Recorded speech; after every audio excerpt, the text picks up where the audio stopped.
보아도 바꿀 수 없네. 예배 드림이 기쁨 됩니다. 2023년 3월 19일 동익교회 주일 예배 드리겠습니다. 함께 묵상으로 기도하시겠습니다.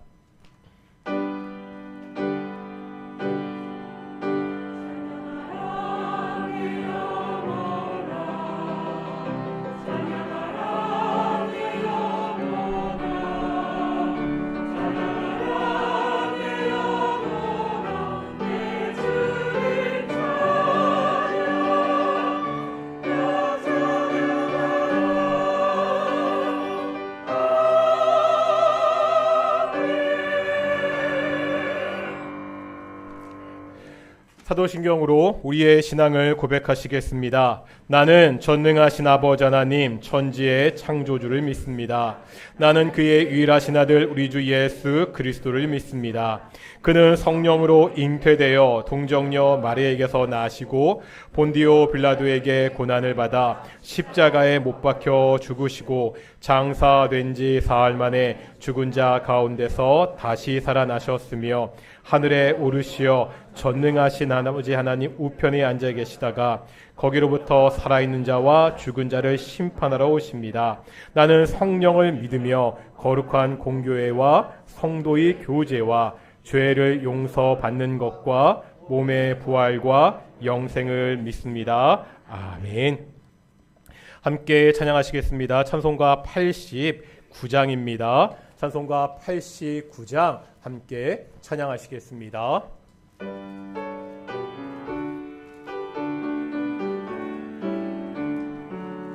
샤론의 꽃 예수 나의 마음에 거룩하고 아름답게 피소서. 내 생명이 참 사랑의 향기로 간 데마다 풍겨나게 하소서. 예수 샤론의 꽃 나의 맘의 사랑으로 피소서. 샤론의 꽃 예수 이 세상에서 어느 꽃과 비교할 수 있으랴. 나의 삶의 한결같은 은혜와 사랑으로 가득하게 하소서. 예수 샤론의 꽃 나의 맘의 사랑으로 피소서. 샤론의 꽃 예수 모든 질병은 한이 없는 능력으로 고치사 고통하며 근심하는 자에게 그 신임과 소망 내려주소서. 예수 샤론의 꽃 나의 맘의 사랑으로 피소서. 샤론의 꽃 예수 길이 피소서. 주의 영광이 땅 위에 가득해 천하 만민 주님 앞에 엎드려 경배하며 영광 돌릴 때까지. 예수 샤론의 꽃 나의 맘의 사랑으로 피소서. 성시 교독하겠습니다. 우리 교독문 130번 우리 고난주간 첫 번째 보도록 하겠습니다. 우리 사순절을 함께 보내는 교회들도 있는데 우리 교회가 특별히 사순절을 보내지는 않지만 그래도 우리가 예수님의 고난과 부활을 묵상하면서 우리 부활절까지 우리 고난주간 다음 부활주일 예배 계속해서 우리 함께 성시 교독하도록 하겠습니다. 이튿날 요한이 예수께서 자기에게 나아오심을 보고 이르되 그날의 죄와 더러움을 씻는 셈이 이러므로 나의 마음이 기쁘고 나의 영도 즐거워하며 내 육체도 안전히 살리니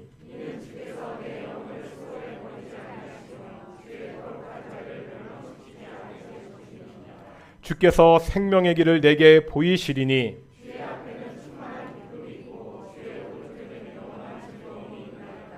큰 음성으로 이르되 죽임을 당하신 어린 양은 능력과 부와 지혜와 힘과 존귀와 영광과 찬송을 받으시기에 합당하도다 하도다. 아멘. 자리에 앉으시겠습니다. 찬송가 143장입니다. 찬송가 143장 함께 찬양하시겠습니다.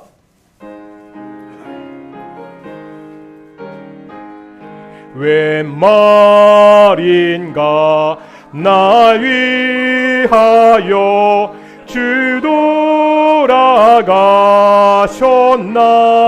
이 벌레 같은 나 위에 은혜 받으셨나 내 지은 죄 다 지시고 못 박히셨으니 웬일인가 웬 은혜인가 그 사랑 크셔라 주 십자가 못 박힐 때 그 해도 빛 잃고 그 밝은 빛 가리워서 캄캄케 되었네 나 십자가 대할 때에 그 일이 고마워 내 얼굴 감히 못 들고 눈물 흘리도다 늘으러도 눈물로써 못 갚을 줄 알아 몸밖에 드릴 것 없어 이 몸 바칩니다.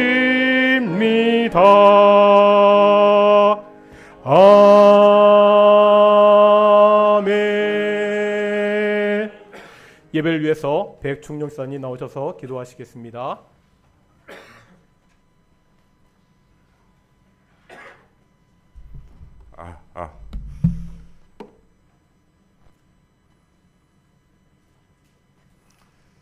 하늘 아래 모든 만물을 창조하신 하나님 아버지, 한 주간도 하나님의 도우심과 인도하심으로 주의 전에 나왔습니다.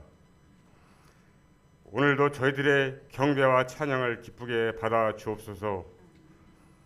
하나님 앞에 너무나 초라하고 부끄러운 모습으로 나온 저희들을 용서하여 주옵소서. 죄 가운데 살던 저희가 하나님의 대속의 은혜를 감사하며 이 자리에 모였습니다.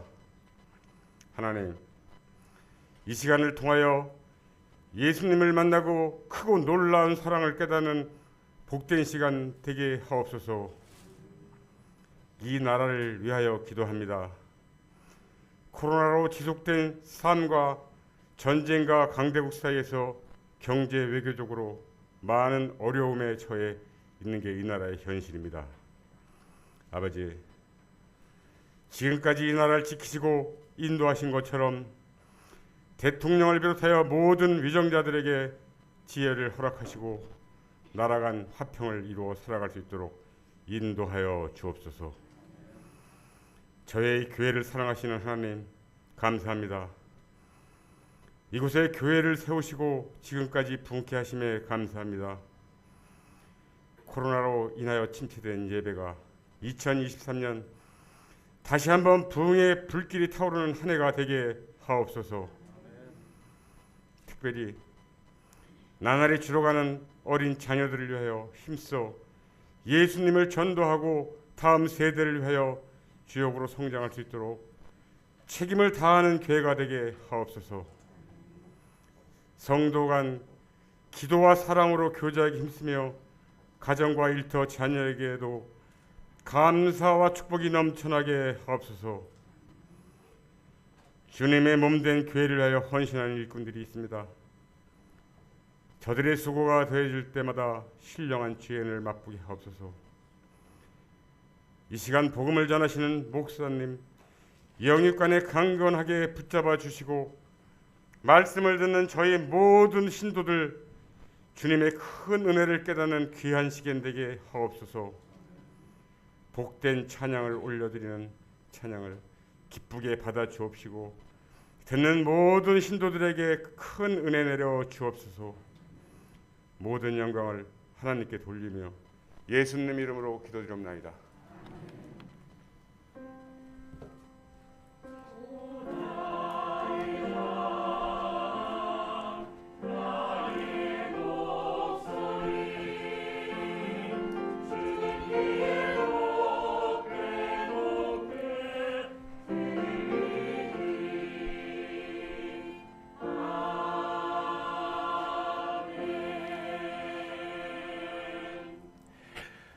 함께 말씀 보겠습니다. 룻기 1장의 말씀입니다. 우리 구약성경 룻기 1장 1절부터 6절까지 말씀입니다. 구약성경 룻기 우리 1장 1절부터 6절까지 말씀 우리 교독하겠습니다. 제가 먼저 룻기 1장 1절 말씀 봉독하겠습니다. 사사들이 치리하던 때에 그 땅에 흉년이 드니라. 유다 베들레헴의 한 사람이 그의 아내와 두 아들을 데리고 모압 지방에 가서 거류하였는데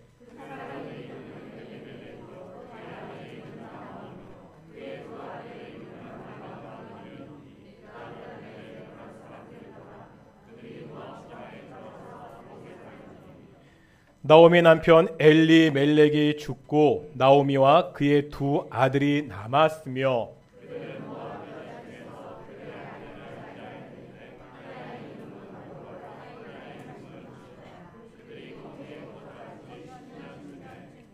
말론과 기론 두 사람이 다 죽고 그 여인은 두 아들과 남편의 뒤에 남았더라.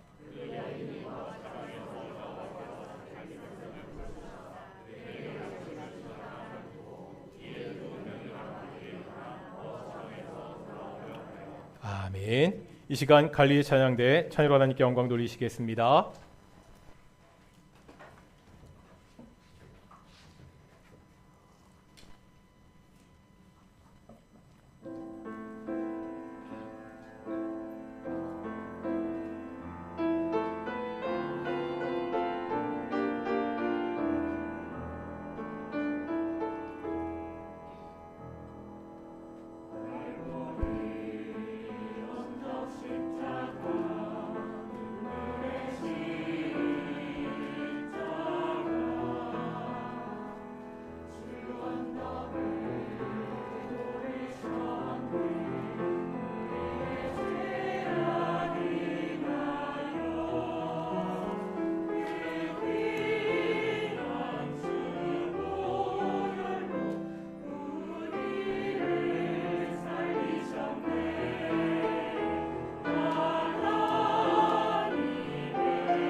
아멘. 오늘도 찬양 감사합니다. 우리 앞뒤 자분들과 인사하겠습니다. 하나님이 우리와 함께 하십니다. 오늘은 좀 날씨가 많이 따뜻해진 것 같습니다. 정말 봄이 오는 것 같은데요. 이렇게 인사하겠습니다. 옆에 사람 보시면서 당신이 있어 봄이 왔습니다. 다시요. 다시 잠깐만 천천히. 시작. 사랑하는 동인의 성도들이 서로에게 따뜻한 봄을 줄 수 있는 귀한 성도들이 되시기를 축원합니다. 얼마 전에 오늘 교인 등록식을 하신 우리 이보은 집사님이랑 집사님을 인도하신 우리 김남중 집사님과 함께 좀 이야기를 나누다가요, 공통점 하나 발견하게 되었습니다. 셋 다 야구를 좋아합니다. 게다가 셋 다 두산 베어스 팬이었습니다. 언제 시간 맞으면 다 같이 한번 문학경기장에서 두산 베어스 경기 보러 가야 될 것 같습니다. 야구는 좀 다른 구기 종목과는 다른 점이 있습니다. 축구나 농구 같은 경기는요, 상대방 골문에 골을 넣어야 점수가 나지요. 야구는 다릅니다. 야구 규칙 다 아십니까? 타자가 홈베이스를 떠나서 1루, 2루, 3루를 거쳐서 다시 홈으로 돌아와야 점수를 얻습니다. 홈은 집이죠. 다시 말하면 야구는 집을 떠났다가 다시 집으로 돌아와야 점수가 나는 경기입니다. 아무리 많은 사람들이요, 집을 떠나서 루상에 있더라도 소용이 없습니다. 얼마나 많은 사람들이 집으로 돌아왔느냐를 겨루는 경기입니다. 오늘 우리는 본문을 통해 집을 떠났다가 다시 집으로 돌아오는 이야기를 보게 될 것입니다. 집을 떠나 어떠한 일이 있었는지, 어떻게 다시 컴백홈 집으로 돌아오게 되었는지를 한번 살펴보겠습니다. 지난주에 말씀드렸죠. 룻기의 시대적 배경은 언제라고요? 4.4 시대입니다. 이 시대는 악한 시대였습니다. 사람들이 하나님을 왕으로 모시지 않고 자기 멋대로 소견대로 행하던 시대였습니다. 또 공간적 배경의 비참함도 말씀드렸죠. 그 땅에 흉년이 들었습니다. 그 땅은 보통 땅이 아닙니다. 하나님이 아브라함에게 약속하신 땅입니다. 430년 노예 생활과 40년 광야 생활 동안 오매 불망하던 소망의 땅입니다. 하나님이 약속하신 땅에 흉년이 들었습니다. 오랫동안 소망하던 바로 그 땅에 흉년이 들었습니다. 흉년으로 베들레헴에 떡이 없습니다. 베들레헴은 떡의 집이라는 뜻입니다. 떡의 집에 떡이 없습니다. 그래서 오늘 본문 2절에 보면 한 가족이 그 약속의 땅, 집을 떠나는 이야기가 나오고 있습니다. 떡이 없는 떡의 집을 떠나고 있죠. 그 가족을 이끌고 있는 가장의 이름은 엘리멜렉입니다. 지난주에 이 엘리멜렉 이름의 뜻 말씀드렸는데 기억 안 나시죠? 아주 지극히 정상적인 겁니다. 나의 하나님은 왕이시라. 더 이상 하나님이 왕으로 계시지 않는 그 약속의 땅을 하나님은 나의 왕이시라는 이름을 가진 엘리멜렉이 떠나고 있습니다. 고향을 떠나 낯선 곳에 정착한 것은 쉬운 일이 아닙니다. 이런 상황에서 이 가정에 아주 심각한 문제가 생깁니다. 이제 3절 보면 가장인 엘리멜렉이 죽습니다. 낯선 이국 땅에서 가장이 죽었습니다. 청천벽력과도 같은 충격입니다. 의지할 사람이라고는 아무도 없습니다. 오직 남편을 따라서 아버지를 따라서 이 낯선 땅까지 왔습니다. 그 남편이 그 아버지가 죽고 말았습니다.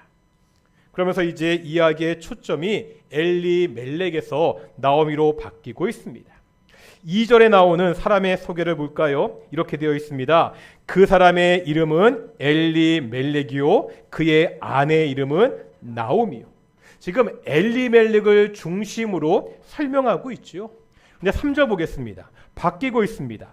나오미의 남편 엘리멜렉이 죽고 이제 나오미가 이야기의 중심이 되고 있습니다. 이것은 룻기가 끝날 때까지 계속됩니다. 룻기의 저자는 앞으로 이야기를 이 나오미의 관점으로 풀어갑니다.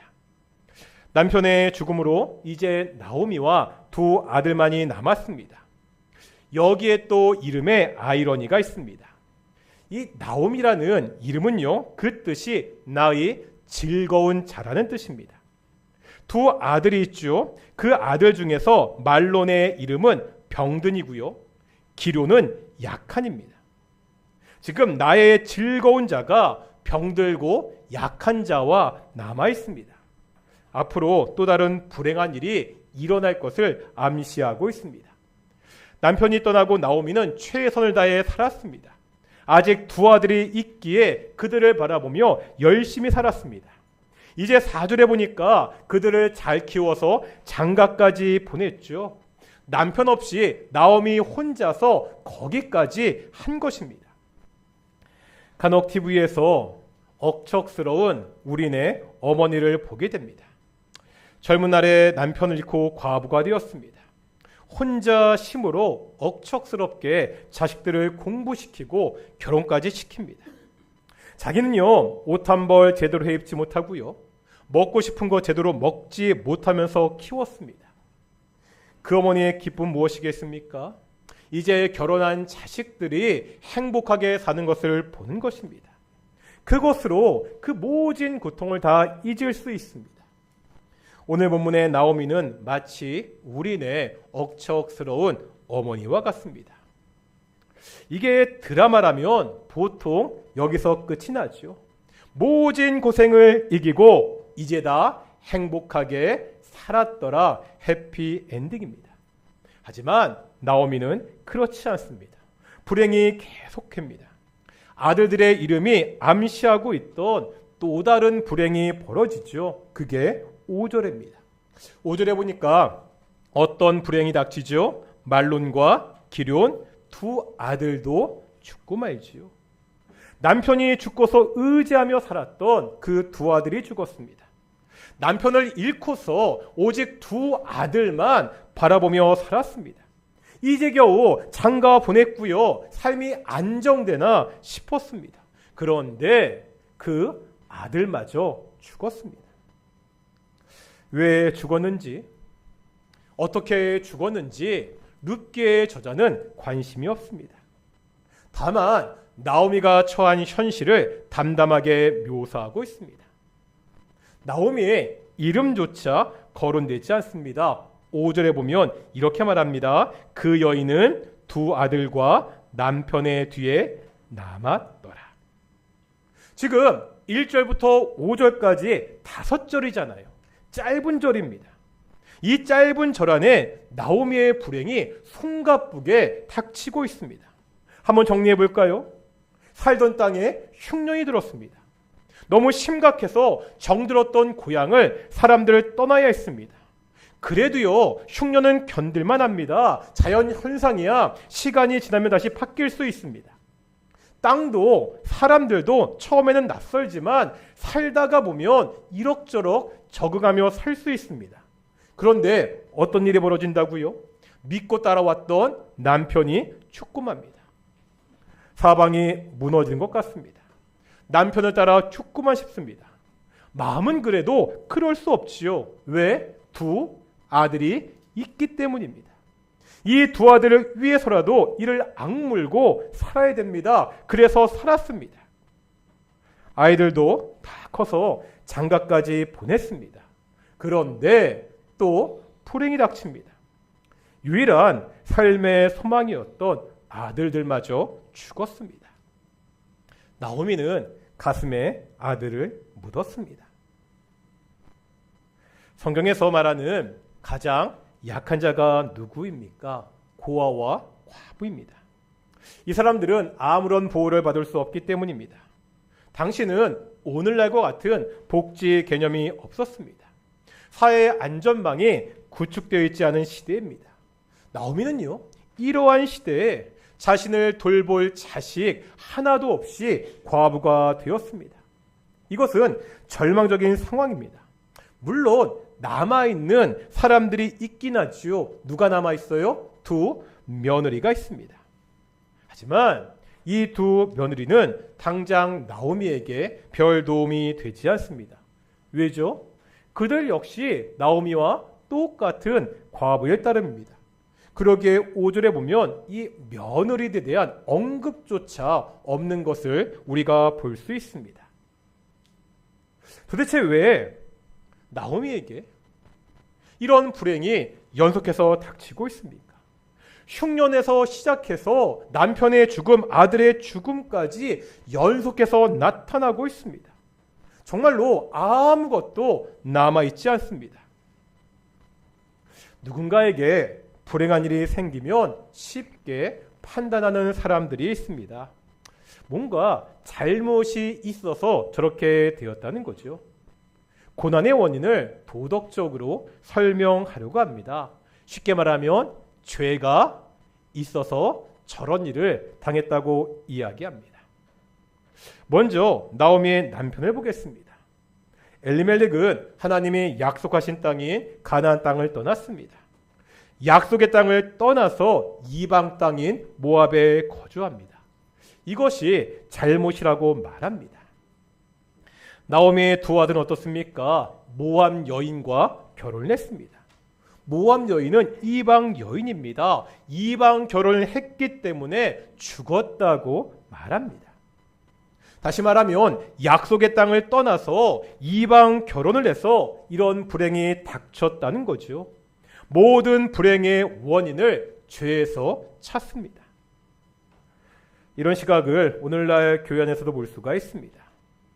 그래서 집에 어려운 일이 생기면 다른 사람들에게 말하는 것을 꺼리게 됩니다.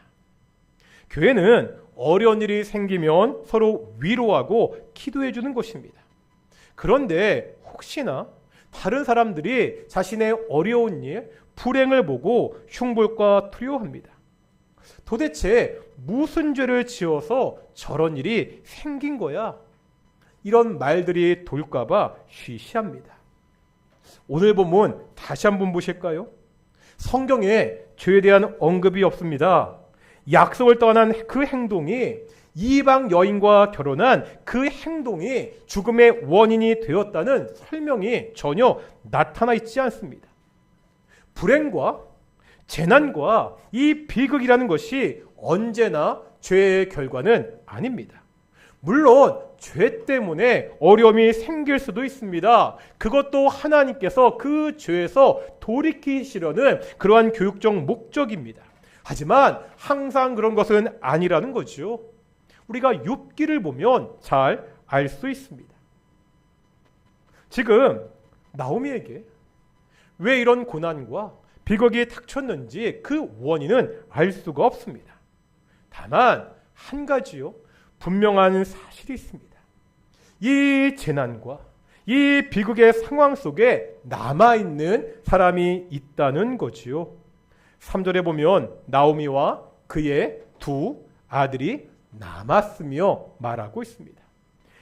이제 5절에 보니까 누가 남았다고요? 그 여인은 두 아들과 남편의 뒤에 남았더라 말씀하고 있습니다. 누가 남아 있습니까? 나오미는 남아 있습니다. 죽은 사람이야 어찌하지 못합니다. 하지만 살아남은 사람은 다시 살 길을 찾아야 됩니다.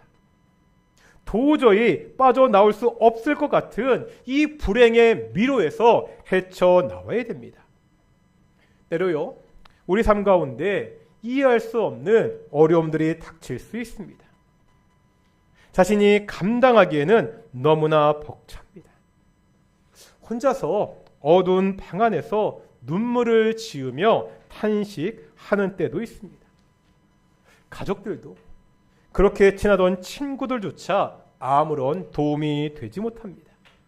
정말 이 세상에 오직 자기 혼자 덩그러니 남아 있는 것 같습니다. 도대체 이 세상이 왜 이렇게 돌아가는지 답답하기만 합니다. 사회도 엉망인데 도대체 교회도 재구실을 하지 못하는 것 같습니다. 아무런 해결책이 없이 우두커니 벽만 바라보면서 넋을 놓고 있을 때도 있습니다. 그런데 이때도 역시 남아있는 사람이 있습니다. 누구죠? 그 고통 가운데 있는 바로 나 자신입니다. 바로 나는 남아서 이 고통 가운데 있다는 거예요. 이럴 때 어떻게 해야 됩니까? 우리의 희망은 무엇입니까? 어떻게 해야 이 불행에서 벗어날 수 있죠? 오늘 본문 6절은 그것을 우리에게 보여주고 있습니다. 다 같이 한번 오늘 본문 6절 말씀 읽겠습니다. 시작.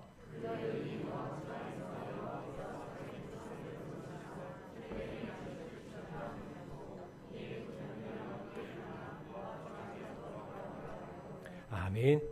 지금 절망 속에 있는 나오미가 한 가지 소식을 듣게 됩니다. 어떤 소식이죠? 여호와께서 자기 백성을 돌보셨다는 소식입니다. 여기서 돌보시다는 말은 시브리어로 파카드라는 단어입니다. 이 파카드라는 단어에는 방문하다는 의미가 있습니다. 그래서 영어 성경인 킹 제임스 번역 성경에 보면 이렇게 번역하고 있습니다. The Lord had visited his people. 백성께서 자기 백성을 visit, 방문하셨습니다. 하나님께서 자신의 백성을 찾아오셨습니다. 지금 백성들은 흉년의 고통 속에 있습니다. 그 백성들의 어려움을 돌보시고자 하나님이 직접 방문하셨다고 말씀하고 있습니다. 고통 중에 있는 사람들을 찾아오신 하나님, 고통 중에 있는 자기 백성을 방문하신 하나님, 이 말을 들으면 바로 떠오르는 것이 있지 않습니까? 누구 얘기죠? 다 같이 한번 요한복음 1장 14절 보겠습니다. 요한복음 1장 14절입니다. 1장 14절 요한복음 신약성경 요한복음 1장 14절입니다.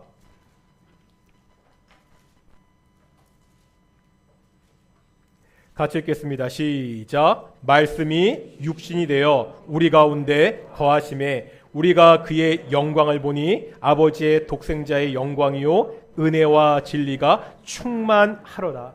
여기서 말씀은 예수님이죠. 말씀이신 예수님이 육신이 되어서 우리 가운데 거하셨습니다. 다시 말하면 하나님이신 예수님께서 사람이 되어서 이 땅에 방문하셨습니다. 이걸 뭐라 부르죠? 성육신이라고 부릅니다. 예수님의 성육신은 잠깐 방문하는 사건이 아닙니다. 하나님이 사람 세상이 어떤지 잠시 구경하기 위해 온 사건이 아닙니다. 말씀이 육신되어 다음에 우리 가운데 거하심에 말씀하고 있습니다. 여기 거하심이라고 사용된 단어에는 천막을 치다, 거주하다 이런 의미가 있습니다. 지금 말씀이 육신이 되어서 이 땅에 천막을 치우셨습니다. 집을 지으셨다는 거예요. 손님으로 여행객으로 잠깐 이 땅에 오신 것이 아닙니다. 우리와 살기 위해서 이 땅에 오셨습니다. 예수님은 우리와 이 땅에 살기 위해 오신 하나님의 아들이십니다. 그러면 왜 하나님의 아들이 이 땅에 사람으로 오셨죠? 예수님은 만왕의 왕이십니다. 사람들로부터 왕의 영광을 누리기 위해서 이 땅에 오셨습니까? 그렇지 않지요. 예수님이 오시기 전 세상은 어둠이었습니다. 사람들은 하나님의 심판 아래 있었습니다. 이유가 뭐죠? 사람의 죄 때문입니다. 죄가 하나님과 사람의 관계를 파괴했습니다. 하나님과의 관계가 깨진 사람에게 남은 것은 이제 영원한 하나님의 죽음의 심판입니다. 이 심판 가운데 고통받는 그 사람들을 위해서 하나님의 아들이 이 땅에 오셨습니다. 하나님의 아들이 이 땅에 오시자 어떤 일이 벌어지죠? 이제 다시 한번 룻기 보실까요? 룻기를 보겠습니다. 1장 보면 하나님이 자기 백성을 찾아오시자 어떤 일이 벌어지죠? 6절에 뭐라 말씀하고 있죠? 하나님이 뭐를 주셨다고요? 양식을 주셨습니다. 어떤 상황입니까? 지금 흉년으로 양식이 없던 곳에 하나님이 방문하시자, 하나님이 찾아오시자 양식이 생겼습니다. 떡이 없던 떡의 집에 하나님이 오시자 떡이 생겼다는 거예요. 마찬가지입니다. 하나님의 아들 예수님도 떡을 주셨습니다. 어떤 사건 기억나시죠? 오병이어의 기적입니다. 오병이어의 기적을 통해서 수천 명의 사람을 먹이셨습니다. 그런데 우리가 알고 있죠. 예수님이 주시는 떡은 단순히 우리의 육체적 배고픔을 이기게 하는 떡이 아니었습니다. 예수님이 자신을 뭐라 말씀하시죠? 내가 곧 생명의 떡이니라. 뭐라고요? 내가 곧 생명의 떡이니라. 예수님이 생명의 떡입니다. 영원한 죽음에 있던 사람들에게 생명을 주시는 생명의 떡입니다. 죽음으로 가득 찬 이 세상에 생명의 떡 대신 예수님이 찾아오셨습니다. 이제 죽음의 땅에 생명이 생겼습니다. 우리가 이 생명 대신 예수님을 믿어야 됩니다. 이 예수님을 믿는 사람들은 사망에서 생명으로 옮겨졌다고 성경은 기록하고 있습니다. 이제 룻기에서 나오미는 어떻게 하죠? 남편이 잃었습니다. 아들도 잃었습니다. 이제 나오미가 할 수 있는 일은 무엇입니까? 오직 한 가지입니다. 그것은 컴백홈, 집으로, 고향으로 돌아가는 것입니다. 왜 고향에 가야 되죠? 왜 집으로 돌아가야 됩니까? 고향이 내가 살기에 익숙한 곳이 아니기 때문입니다. 그래도 내가 고향에 가면 나를 도와줄 사람들이 남아 있을 것이라는 그 희망 때문에 집으로 가는 것이 아닙니다. 나오미가요, 집으로 돌아가야 되는 이유는 딱 한 가지입니다. 이유가 뭐죠? 바로 그곳에 누가 방문하셨다고요? 하나님이 방문하셨기 때문입니다. 바로 그곳이 지금 하나님이 계신 곳이기 때문입니다. 나오미가 돌아가야 될 것은 어디입니까? 바로 하나님입니다. 하나님께 돌아가야 됩니다. 6절 마지막에 보면 이렇게 말씀하고 있죠. 일어나 모압 지방에서 돌아오려 하여. 모진 고통, 재난의 현실에서 언제까지나 주저앉아 있을 수만은 없습니다. 언제까지 먼 산만 바라보면서 하염없이 눈물만 흘리고 있을 수 없습니다. 도대체 나에게 왜 이런 고난, 비극이 닥쳤는지 알지 못합니다. 원인은 모르지만요, 해결책은 알고 있습니다. 뭐라고요? 하나님께로 돌아가는 것입니다. 자기의 백성을 찾아오셔서 양식을 주시는 하나님, 오직 그분께로 돌아가는 것만이 유일한 해결책입니다. 우리도 마찬가지입니다. 우리가 어떻게 어떠한 상황에서도 좌절하지 않을 수 있지요? 돈이 많아서가 아닙니다. 믿음직한 백이 있기 때문이 아닙니다. 한 가지, 절대 빼앗길 수 없는 해결책을 우리가 가지고 있기 때문입니다. 좌우가 막혀 있습니다.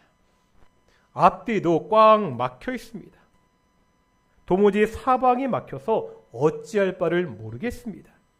하지만 그 순간에도 여전히 하늘은 열려 있습니다. 모든 상황들이 나를 빈틈없이 조여옵니다. 그래도 여전히 하늘은 열려 있습니다.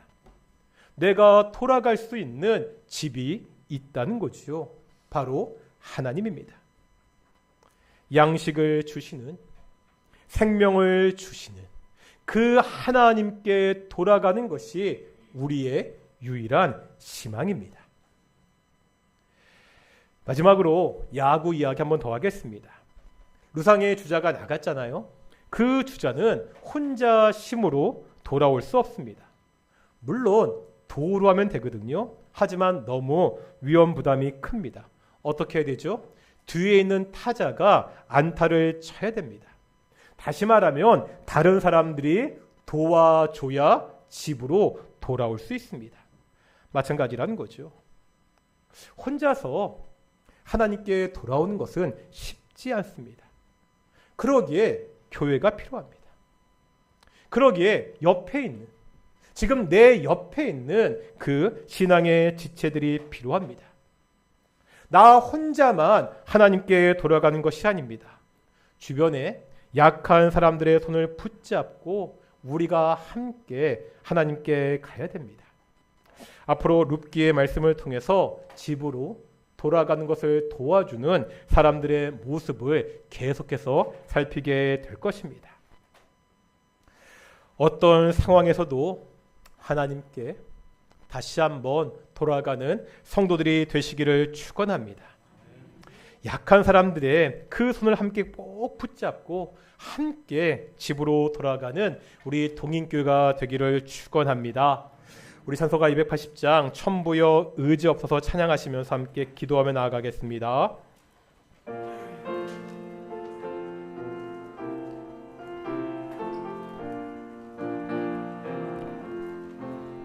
천부여 의지 없어서 손 들고 옵니다.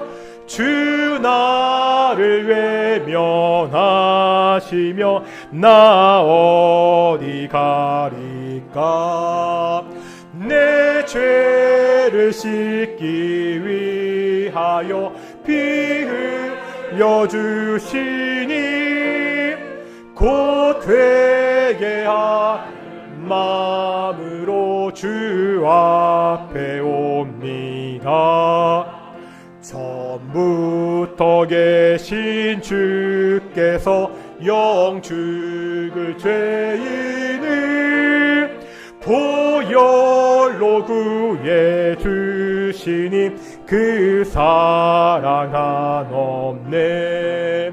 내 죄를 씻기 위하여 피 흘려 주시니 곧 되게 하는 마음으로 주 앞에 옵니다.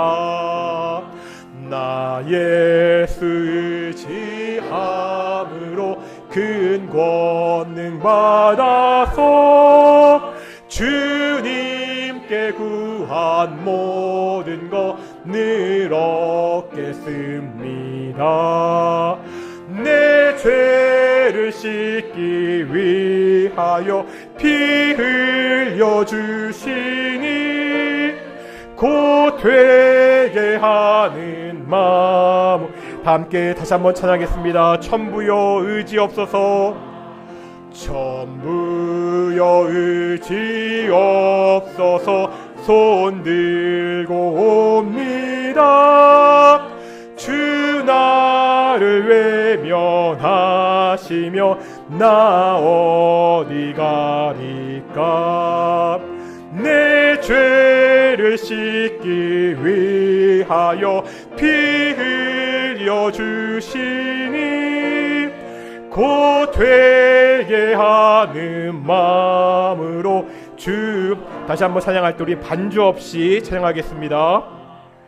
천부여 의지 없어서 손 들고 옵니다. 주 나를 외면하시며 나 어디 가리까.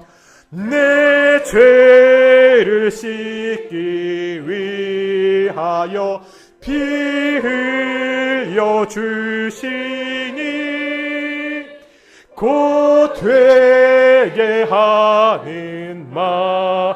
다시 한번 반주 없이 찬양하며 나아가겠습니다. 천부여 의지 없어서, 천부여 의지 없어서 손 들고 옵니다.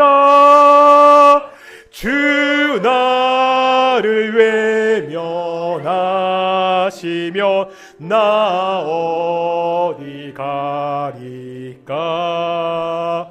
내 죄를 씻기 위하여 피 흘려 주시니 곧 되게 하는 마음으로 주 앞에 오. 우리 함께 기도하며 나아가겠습니다. 우리가 아무것도 없기 때문에 전부 하늘 아버지께 돌아갑니다. 때로 힘들고 어려운 일이 있을지라도 나를 사랑하셔 이 땅에 오신, 나에게 양식을 주시는, 나에게 생명을 주시는 그 하나님께 돌아갈 수 있도록 기도하시겠습니다. 우리 동인교회가 힘들고 어려운 그 약한 지체의 손을 함께 붙잡고 하나님께 돌아가는 그런 교회가 될 수 있도록 우리 함께 기도 나아가겠습니다. 함께 기도하시겠습니다. 거룩하고 존귀하신 아버지 하나님, 우리가 오늘도 하늘 아버지께 나아갑니다. 아버지 하나님, 내가 무엇을 가지고 내가 얼마나 대단한 것이 있어서 하나님께 나아갈 수 있습니까? 내가 아무것도 없습니다. 내가 의지할 것이 아무것도 없습니다. 아버지 하나님, 오직 하나님의 은혜를 바라며 나에게 생명을 주신, 나에게 양식을 주신 그 하나님께 돌아갑니다. 하나님, 내가 매일매일같이 그 하나님께 돌아가며 하나님과 동행하는 삶을 살 수 있도록 인도하여 주시옵소서. 우리 동인의 성도들 가운데 어려워하는 지체들이 있습니까?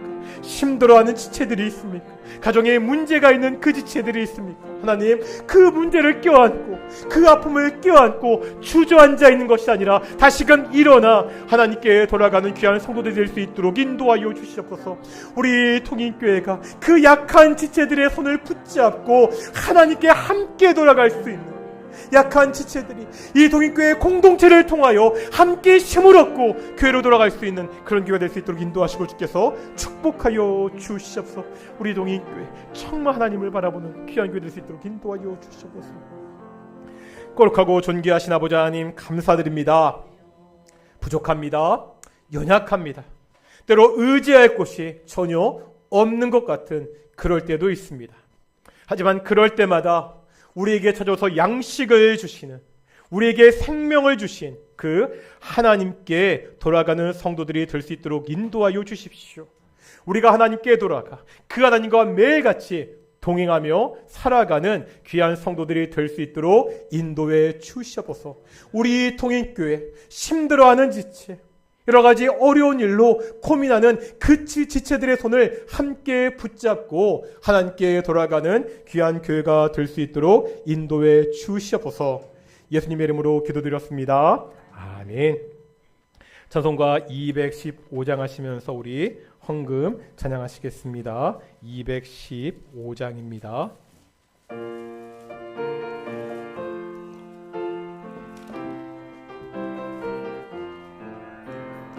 내 죄 속해 주신 주께 힘과 정성 다하니 나의 돈과 언행 심사 주를 위한 것일세.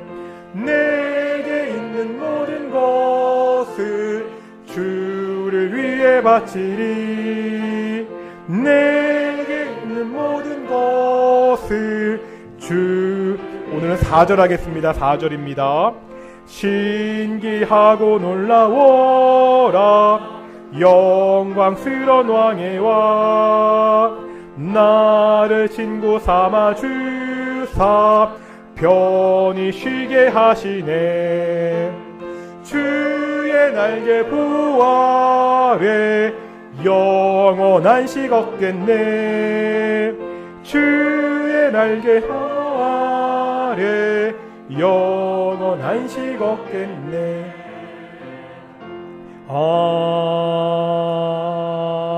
아멘. 기도하겠습니다.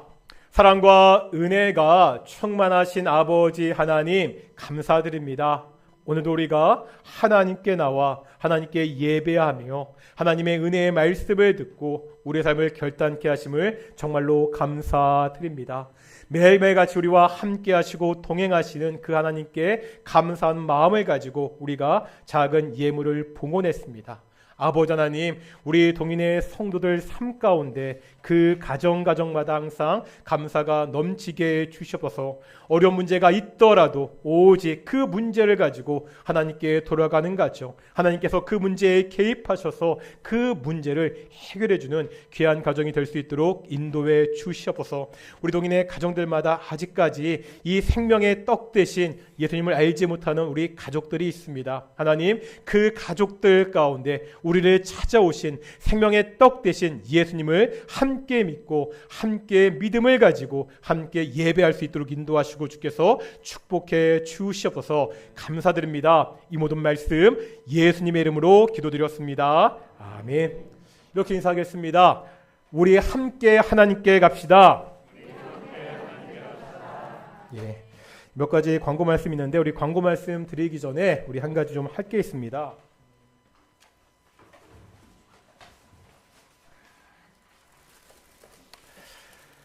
저희 동인교회가 작년에 정관을 개정하면서 한 가지 크게 바뀐 규정이 하나 있습니다. 그게 뭐냐면 우리 동인교회 이제 정식으로 교인에 등록하기 위한 등록 과정들, 그러니까 올해부터 등록하시는 분들은 그 교인 등록 과정을 새로 만들었지요.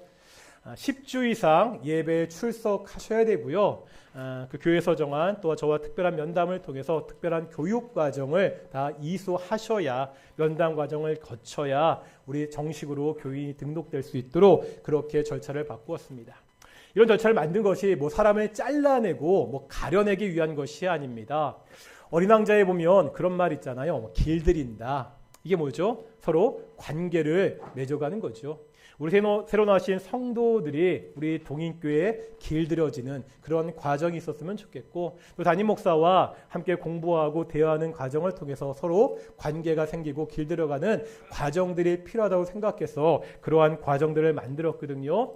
올해 등록하시고요. 이 과정들을 밟으신 두 분이 있어서 동인교회 처음으로 우리 교인 등록식을 그렇게 거행하도록 하겠습니다. 우리 두 분이신데요. 우리 이보은 성도님이시고요. 그 다음에 우리 황근섭 성도님이십니다. 우리 잠깐 앞으로 나오시겠습니까? 근데 우리 이보은 성도님이 지금 다리 다치셔가지고 마침 이번 주에 아이고 앞으로 좀 앞에 서 주시면 되고요. 죄송합니다. 우리 두 분 제가 아까 예배 전에 교인 등록 서약서를 쓰셨는데요. 다시 한번 제가 교인 등록 서약서를 받기로 하겠습니다. 제가 질문하면 예라고 그렇게 대답하시면 됩니다. 총 8가지 질문입니다. 나는 오직 예수님만이 나의 구주 되심을 당신은 오직 예수님만이 나의 구주가 되심을 믿으십니까? 네. 당신은 동인교회가 예수님을 머리로 하는 한 몸인 것을 믿으십니까? 네. 당신은 동인교회 교인으로 책임을 다하고 교회의 전강과 치리에 복종하겠습니까? 네. 당신은 예배와 양육과 교회 모임에 적극적으로 참여하겠습니까? 네. 당신은 예수님을 닮아가는 사람이 되기 위해 노력하겠습니까? 네. 당신은 지체된 성도들을 사랑하며 섬기겠습니까? 네. 당신은 세상에서 빛과 소금으로 살아가겠습니까? 네. 이제 마지막 질문입니다. 당신은 복음을 전하는 일에 힘쓰겠습니까? 네. 예. 우리 등록 서약 하셨고요. 예, 잠깐 제가 등록 증서 드리도록 하겠습니다.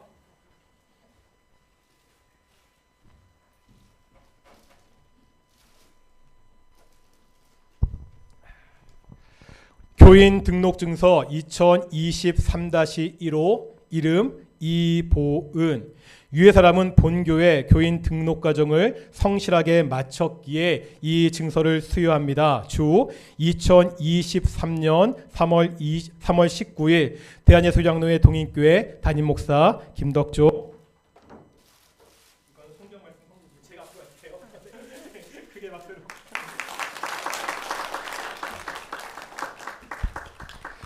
교인 등록증서 2023-25 이름 황근섭 유해사분 본교회 교인 등록 과정을 성실하게 마쳤기에 이 증서를 수여합니다. 주 2023년 3월 19일 대한예수장로회 동인교회 담임목사 김덕종.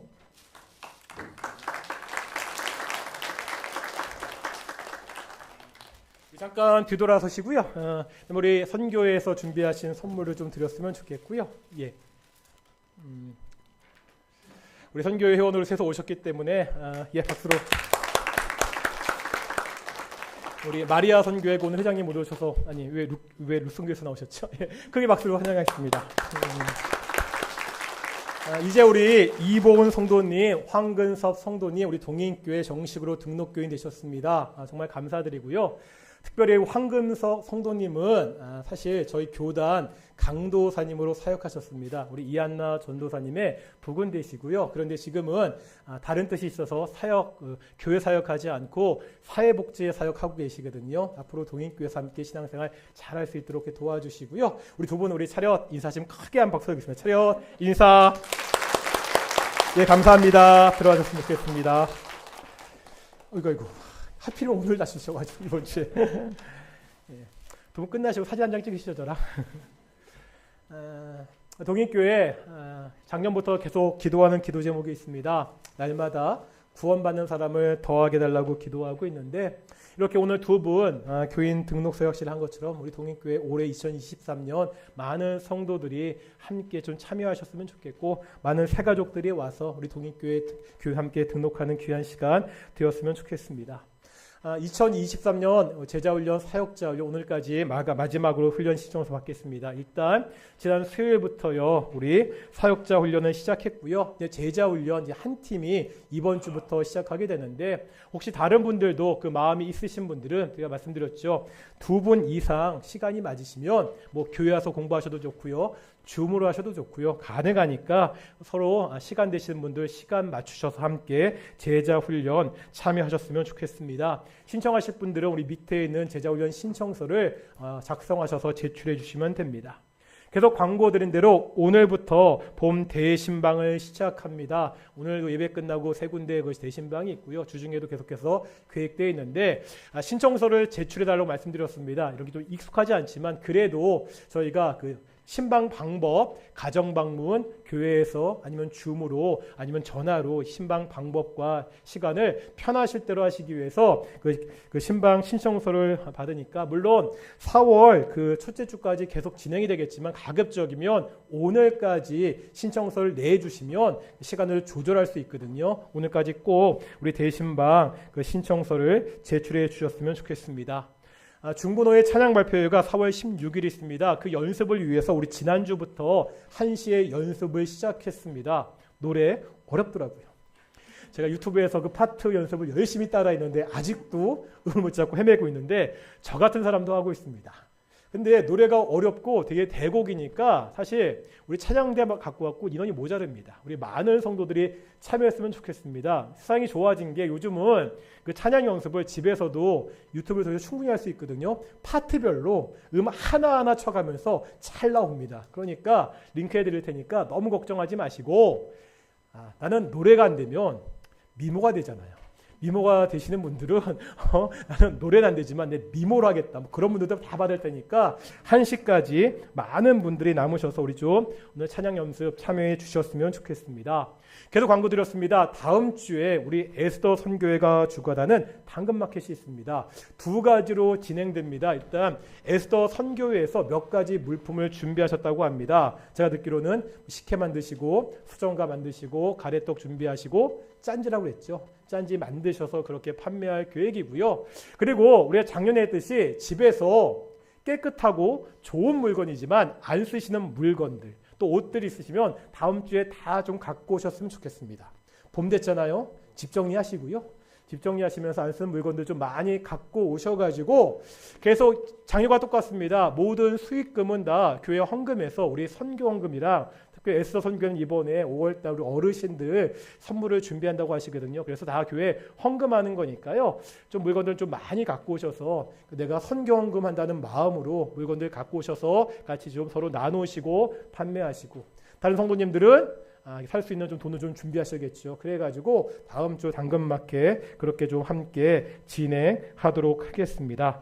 다 함께 자리에서 일어나시겠습니다. 찬송가 55장입니다. 찬송가 55장 함께 찬양하시겠습니다.